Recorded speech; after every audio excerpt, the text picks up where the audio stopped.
ನಿಮಗೆಲ್ಲ ಗೊತ್ತಿದೆ, ಇವತ್ತು ನಿನ್ನೆಯಿಂದ ಜಾತಿ ಗಣತಿ ಪರಿಶಿಷ್ಟ ಜಾತಿ ಗಣತಿ ಸಮೀಕ್ಷೆ ಆರಂಭಗೊಂಡಿದೆ.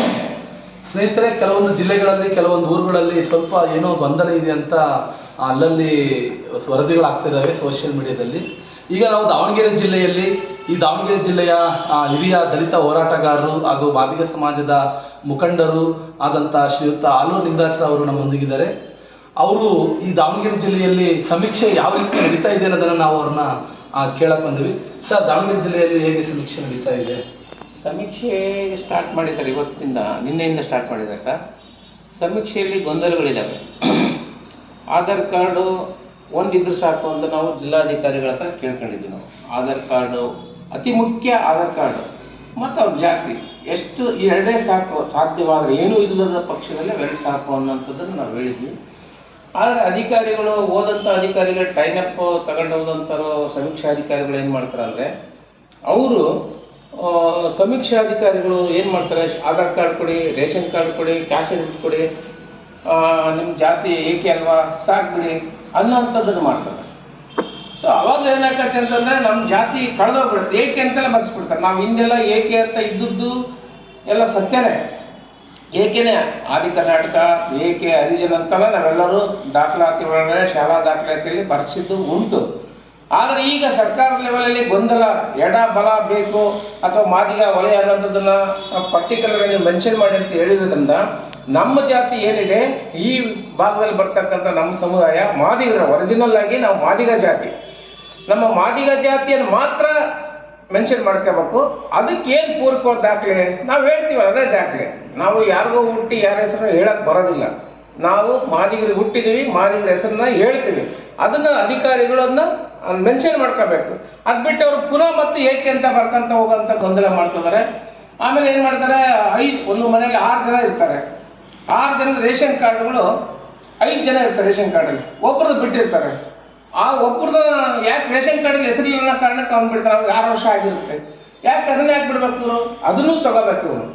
6 ವರ್ಷದಾಗಿರಲಿ ಏನಾಗಿಲ್ಲ, ಅವ್ನು ಆಧಾರ್ ಕಾರ್ಡ್ ಇತ್ತಂದ್ರೆ ಅವ್ನು ತಗೋಬೇಕು.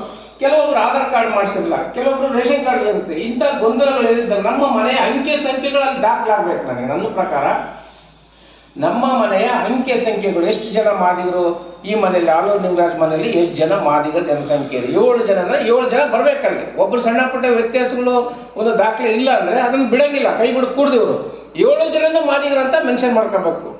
ಇದು ನಮ್ಮ ಒತ್ತಾಯ ಆಗಿದೆ. ಇದನ್ನು ಅಧಿಕಾರಿಗಳು ಸರಿಪಡಿಸಬೇಕು. ಜಿಲ್ಲಾಧಿಕಾರಿಗಳಾಗಿರಲಿ, ಜಿಲ್ಲಾ ಸಮಾಜ ಕಲ್ಯಾಣ ಅಧಿಕಾರಿಗಳಾಗಲಿ, ಯಾರ್ಯಾರು ಸಂಬಂಧಪಟ್ಟ ಅಧಿಕಾರಿಗಳಿದ್ದಾರೋ ಇದ್ರ ಕಡೆ ಗಮನ ಹರಿಸಿ, ಮಾದಿಗ ಏಕೆ ಅಂದಮೇಲೆ ಅವ್ರ ಕೆಳಗಡೆ ನಿಮ್ಮ ಉಪಜಾತಿ ಯಾವುದು, ಮಾದಿಗರ ಚೆಲುವಾದಿನ ಅಂತ ಕೇಳಬೇಕಂತ ಹೇಳಿದ್ರು ಅವ್ರು ಜಿಲ್ಲಾಧಿಕಾರಿಗಳು. ಅವ್ರು ಕೇಳೋದಿಲ್ಲ. ಅವ್ರೇನು ಮಾಡ್ತಾರೆ, ಏಕೆ ಅಂದ ತಕ್ಷಣ ಹಂಗೆ ಬರ್ಕೊಂಡು ಹೋಗ್ಬಿಡ್ತಾರೆ. ದಯಮಾಡಿ ಆ ಕೆಲಸ ಆಗಬಾರ್ದು.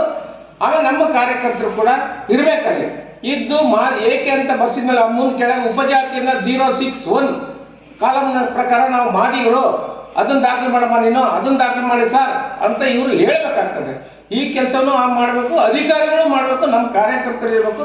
ಇವರೇನಾದ್ರೂ ಸಾಧ್ಯವಾಗಿ ನಮ್ಮ ಕಾರ್ಯಕರ್ತರಿಗೆ ಅವಕಾಶ ಕೊಟ್ಟರೆ, ಒಂದು ದಿನ ಯಾವ್ಯಾವ ಊರಿಗೆ ಇಂತಿಂತ ಕೊಡಿ ಅಂದರೆ ನಾವು ಒಂದು ಲೀಸ್ಟ್ ಕೊಡ್ತೀವಿ, ಅವ್ರ ಜೊತೆಗೆ ಕರ್ಕೊಂಡು ಹೋಗ್ಬೋದು. ನಾವೇನು ತೊಂದರೆ ಕೊಡೋದಿಲ್ಲ, ನಮಗೆ ಯಾವುದು ಹಣ ಕೊಡೋದು ಬೇಕಾಗಿಲ್ಲ. ನಮ್ಮ ಜಾತಿಯನ್ನು ನಿಖರವಾಗಿ ನಮ್ಮ ತಂದೆ ತಾಯಿ ಹುಟ್ಟಿದ ಜಾತಿ, ನಮ್ಮ ಅಜ್ಜ ಮುತ್ತಜ್ಜರು ಹುಟ್ಟಿದಂಥ ಜಾತಿ ಏನಿದೆ ಮಾದಿಗ ಅಂತಲೇ ನಾವು ಬಳಸ್ತೀವಿ. ಅದಕ್ಕೆ ಅವಕಾಶ ಮಾಡಿ ಕೊಡಬೇಕು ಇವರು ಅಧಿಕಾರಿಗಳು ಅಂತೇಳಿ ಒತ್ತಾಯ ಮಾಡ್ತೀವಿ. ಆಮೇಲೆ ಸಹ ಇನ್ನೊಂದು ಗೊಂದಲ ಏನಾಗ್ಬಿಟ್ಟತ್ತೆ ಅಂತಂದರೆ, ಸಮೀಕ್ಷೆಯಲ್ಲಿ ಇರ್ತಕ್ಕಂಥ ಎಲ್ಲ ಕ್ವಶನ್ಗಳನ್ನ ಕೇಳ್ತಾ ಇಲ್ಲ ಅಧಿಕಾರಿಗಳು. ಅವರನ್ನು ಏನು ರೇಷನ್ ಕಾರ್ಡ್ ತಗೊಂಡು ಅವರು ಬಡವರಿದ್ದಾರೆ ಅಂತಂದು ಸುಮ್ಮನೆ ಅವರೇ ಸ್ವಂತವಾಗಿ ಟಿಕ್ ಹಾಕ್ಯಂತ ಹೋಗ್ತಿರ್ತಕ್ಕಂಥದ್ದು ಇದು 90% ನಡೀತೈತಿ ದಾವಣಗೆರೆಯಲ್ಲಿ ಅನ್ನೋದು ಮಾಹಿತಿ ನಮಗೆ ಬಂದಿದೆ ಸರ್. ಹಾಗಾಗಿ ಪ್ರತಿಯೊಬ್ಬ ಸಮೀಕ್ಷೆದಾರರು ಯಾಕೆ ಈ ಥರ ಮಾಡ್ತಿದ್ದಾರೆ, ಅದ್ರ ಬಗ್ಗೆ ನೀವೇನು ಹೇಳ್ತೀವಿ?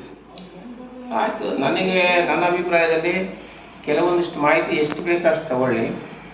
ಉದ್ದೇಶಪೂರ್ವಕವಾಗಿರೋ ನಮ್ಮ ಉದ್ದೇಶ ಇರೋದು ಮಾದಿಗ ದಾಖಲಾತಿ ಆಗಲೇಬೇಕು. ನಮ್ಗೆ ಅದನ್ನು ದಾಖಲು ಮಾಡ್ಕೊಂಡು ಉಳಿದಂತೆ ಏನೇನು ಕ್ವಶನ್ ಅವರು ಕೇಳ್ಬೋದು ಅಥವಾ ಕೇಳದಾಗಿದ್ದರೆ ಅಷ್ಟೇ ಸಾಕಾಗ. ನನಗೆ ಮುಖ್ಯ ಉದ್ದೇಶ ಮಾದಿಗ ಅನ್ನೋಂಥದ್ದು ದಾಖಲೆ ಆಗಬೇಕು ಅನ್ನೋಂಥದ್ದು ನಮ್ಮ ಉದ್ದೇಶ. ಈಗ ಕೆಲವೊಂದು ದಾವಣಗೆರೆಯಲ್ಲಿ ಸುತ್ತಮುತ್ತ ಹಳ್ಳಿಗಳಲ್ಲಿ ನಿನ್ನೆಯಿಂದಲೂ ಸಹ ವರದಿ ಆಗ್ತಿದೆ ಸರ್, ಸಾಮಾಜಿಕ ಜಾಲತಾಣಗಳಲ್ಲಿ, ಫೇಸ್ಬುಕ್ಕಲ್ಲಿ, ಇತರಂತಹ ಮಾಧ್ಯಮಗಳಲ್ಲಿ. ನೀವು ಸಹ ಕೆಲವೊಂದು ಹಳ್ಳಿಗಳಿಗೆ ಹೋಗಿ ಖುದ್ದು ಸರಿ ಮಾಡಿ ಬಂದಿರಿ, ಎಲ್ಲ ಕಾರ್ಯಕರ್ತರುಗಳು ಹೋಗ್ತಿದ್ದಾರೆ. ಈ ಜಿಲ್ಲಾಧಿಕಾರಿಗಳಿಗೆ ಏನು ಹೇಳಕ್ಕೆ ಇಷ್ಟಪಡ್ತೀರಿ ಸರ್ ಈ ಸಮೀಕ್ಷೆಯ ಗೊಂದಲಗಳಿಗೆ? ಜಿಲ್ಲಾಧಿಕಾರಿಗಳು ಇನ್ನೊಂದು ಸಾರಿ ಅವರಿಗೆ ನಿರ್ದೇಶನ ಕೊಡಬೇಕು. ಯಾರಿಗೆ? ಸಮೀಕ್ಷಾಧಿಕಾರಿಗಳಿಗೆ. ಎಲ್ಲಿ ಅವರು ಜಾತಿಗಳನ್ನು ದಾಖಲು ಮಾಡಿಕೊಂಡು ಕಡ್ಡಾಯವಾಗಿ ದಾಖಲು ಮಾಡಬೇಕು ಅನ್ನೋಂಥದ್ದು ಸಂದೇಶ ಕೊಡಬೇಕು. ಅದು ಮಾದಿಗ ಅನ್ನೋಂಥದ್ದನ್ನು ಏಕೆ ಇದ್ದಂಥ ಜಾಗದಲ್ಲಿ ಮಾದಿಗ ಅನ್ನೋಂಥದ್ದು ಬರಲೇಬೇಕು. ಆ ರೀತಿ ನೀವು ಸಂದೇಶವನ್ನು ಸೂಚನೆಯನ್ನು ಕೊಡಲೇಬೇಕಾಗ್ತದೆ. ಜಿಲ್ಲಾಧಿಕಾರಿಗಳು ಅಥವಾ ಜಿಲ್ಲಾ ಸಮಾಜ ಕಲ್ಯಾಣ ಅಧಿಕಾರಿಗಳು, ಸಮೀಕ್ಷಾಧಿಕಾರಿಗಳು ಅದನ್ನು ಮಾಡಬೇಕು. ಕೆಲವು ನಮ್ಮ ವಿರೋಧಿ ಅಧಿಕಾರಿಗಳು ಇದ್ದಾರೆ, ಅವ್ರು ನಾವು ಜಾತಿ ಮಾದಿಗ ಅಂತ ಹೇಳಿದ್ರು ಕೂಡ ಏಕೆ ಅಂತ ಒತ್ತಾಯ ಮಾಡ್ಕೊಂಡು ಹೋಗೋಂಥ ಪರಿಸ್ಥಿತಿ ಇದೆ. ಅದು ಆಗಬಾರ್ದು. ಅದನ್ನ ಏನಾದರೂ ಅಂಥ ಸಂದರ್ಭ ಬಂದರೆ ನಮ್ಮ ಕಾರ್ಯಕರ್ತರು ಅಂಥವ್ರಿಗೊಂದು ಲೀಸ್ಟ್ ಮಾಡಿಕೊಡಿ, ಈ ಕೂಡಲೇ ಜಿಲ್ಲಾಧಿಕಾರಿಗಳಿಗೆ ಹೋಗಿ ಕೊಟ್ಟು ಅವ್ರನ್ನ ಅಮಾನತ್ ಮಾಡ್ಬೇಕಂತೇಳಿ ಒತ್ತಾಯವನ್ನು ಕೂಡ ನಾವು ಮಾಡಬೇಕಾಗ್ತದೆ. Okay, thank you sir.